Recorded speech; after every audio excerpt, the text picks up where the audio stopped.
ഈ ദീപിക പത്രം ഇത് എന്തുദ്ദേശിച്ചാണ് ഇത്തരം ഒരു എഡിറ്റോറിയൽ പ്രസിദ്ധീകരിച്ചത് എന്ന് മനസ്സിലാവുന്നില്ല. കഴിഞ്ഞ 11-ാം തീയതി എഡിറ്റോറിയൽ എഴുതിയിരിക്കുന്നത് ജി സുഗുണൻ എന്ന് പറഞ്ഞൊരു കൊഞ്ഞാണനാണ്. ഈ ജി സുഗുണനെ എത്ര മലയാളികൾക്ക് അറിയാം എന്ന് പോലും അറിയില്ല. പക്ഷേ എന്തിനാണ് ഇതുപോലെ ഒരാൾക്ക് ദീപിക പോലൊരു പത്രത്തിൻ്റെ എഡിറ്റോറിയൽ പേജ് കൊടുത്തത് എന്ന് മനസ്സിലാവുന്നില്ല. നമുക്ക് എല്ലാവർക്കും അറിയാവുന്ന പോലെ തന്നെ പാക് ഒക്കുപൈഡ് കാശ്മീർ അഥവാ POK, ഈ POKക്ക് ഇയാൾ എഴുതി പിടിപ്പിച്ചിരിക്കുന്നത് ആസാദി കാശ്മീർ എന്നാണ്. അതായത് സ്വതന്ത്ര കാശ്മീർ എന്ന തരത്തിലാണ് എഴുതി പിടിപ്പിച്ചിരിക്കുന്നത്. ഇന്ത്യയുടെ ഭാഗമായ ഒരു പ്രദേശത്തിനെ അത് സ്വതന്ത്ര പ്രദേശമാണ് എന്ന തരത്തിൽ ദീപിക പത്രത്തിലൂടെ ജി സുഗുണൻ എന്നൊരാൾ എഴുതി വെച്ചിരിക്കുന്നു. ദീപിക പത്രത്തിന് ഇതെന്ത് പറ്റിയെന്ന് മനസ്സിലാവുന്നില്ല. ഏതാണ്ട് 1.5 പതിറ്റാണ്ടിന് മുമ്പ് VS അച്യുതാനന്ദൻ വരെ വെറുക്കപ്പെട്ടവൻ എന്ന് പറഞ്ഞൊരു മനുഷ്യന് ഇവിടെ ഉണ്ടായിരുന്നു, ഇപ്പോഴും ഉണ്ട്. ഫാരിസ് അബൂക്കർ എന്നാണ് അയാളുടെ പേര്. ഈ ഫാരിസ് അബൂക്കറും അയാളുടെ ശിങ്കിടിയായിട്ട് നമുക്കെല്ലാവർക്കും അറിയാവുന്ന പോലെ തന്നെ രഞ്ജി പണിക്കർ, സംവിധായകനും നടനുമായ രഞ്ജി പണിക്കറുടെ കാര്യം തന്നെയാണ് പറഞ്ഞത്. ഇവർ രണ്ടും കൂടി ചേർന്ന് ഈ ദീപിക പത്രം പിടിച്ചെടുക്കുകയും അതിൻ്റെ എഡിറ്റോറിയൽ കൈകാര്യം ചെയ്യാൻ തുടങ്ങിയത്. നസ്രാണി ദീപിക എന്നറിയപ്പെടുന്ന ദീപിക അന്ന് മുതൽ അതിൻ്റെ എഡിറ്റോറിയൽ മാറ്റം വരുത്തി തുടങ്ങി.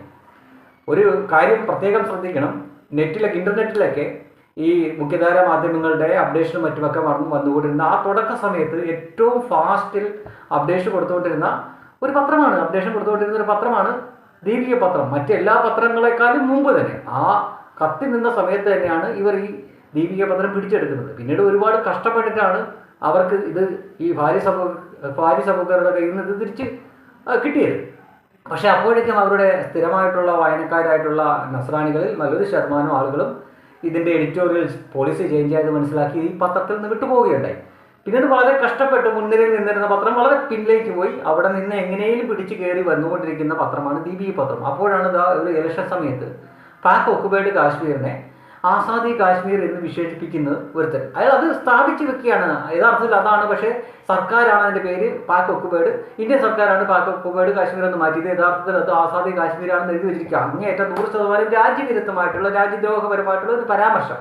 ഇങ്ങനെ ഒരു പരാമർശം നടത്താൻ വേണ്ടിയിട്ട് ദീപിക പത്രത്തിൻ്റെ എഡിറ്റോറിയൽ കൊടുക്കേണ്ടിയിരുന്നു എന്നാണ് ചോദിക്കുന്നത്. അതും ഈ ജി സുഗുണൻ എന്ന് പറഞ്ഞ ഒരാൾക്ക് വേണ്ടിയിട്ട്.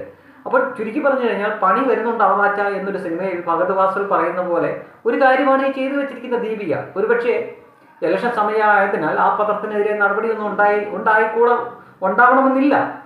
പക്ഷേ ഇത് ഇന്ത്യൻ സർക്കാർ, അത് BJP ആവട്ടെ ഏത് സർക്കാരാവട്ടെ, അവരൊന്നും ഇത് അറിയില്ലെന്നും ഇതിനെതിരെ നടപടികളൊന്നും ഉണ്ടാവില്ല എന്നുമാണ് ഇവർ കരുതുന്നതെങ്കിൽ നിങ്ങൾക്ക് നല്ല നമസ്കാരം. എല്ലാ കാലത്തും രാജ്യവിരുദ്ധമായിട്ടുള്ള കാര്യങ്ങൾക്ക് വേണ്ടിയിട്ട് നിങ്ങൾ ചെയ്യുന്ന കാര്യങ്ങൾക്കെല്ലാം കൂടെ നസ്രാണികൾ നിൽക്കും എന്നൊരു മിഥ്യാധാരണ നിങ്ങൾക്കുണ്ടെങ്കിൽ അതും 4 മടക്കി പോക്കറ്റ് വെച്ചാൽ നന്നായിരിക്കും. കാരണം ഇന്നത്തെ ക്രിസ്ത്യാനികൾ അങ്ങനെ രാജ്യവിരുദ്ധമായിട്ടുള്ള കാര്യങ്ങൾ ചെയ്യുന്നവരല്ല. ഇത്തരം പോക്കത്തരങ്ങൾ നിങ്ങൾ കാണിച്ചാൽ അതിന് കൈയടിക്കുകയും കൂട്ടുനിൽക്കുകയും ചെയ്യും.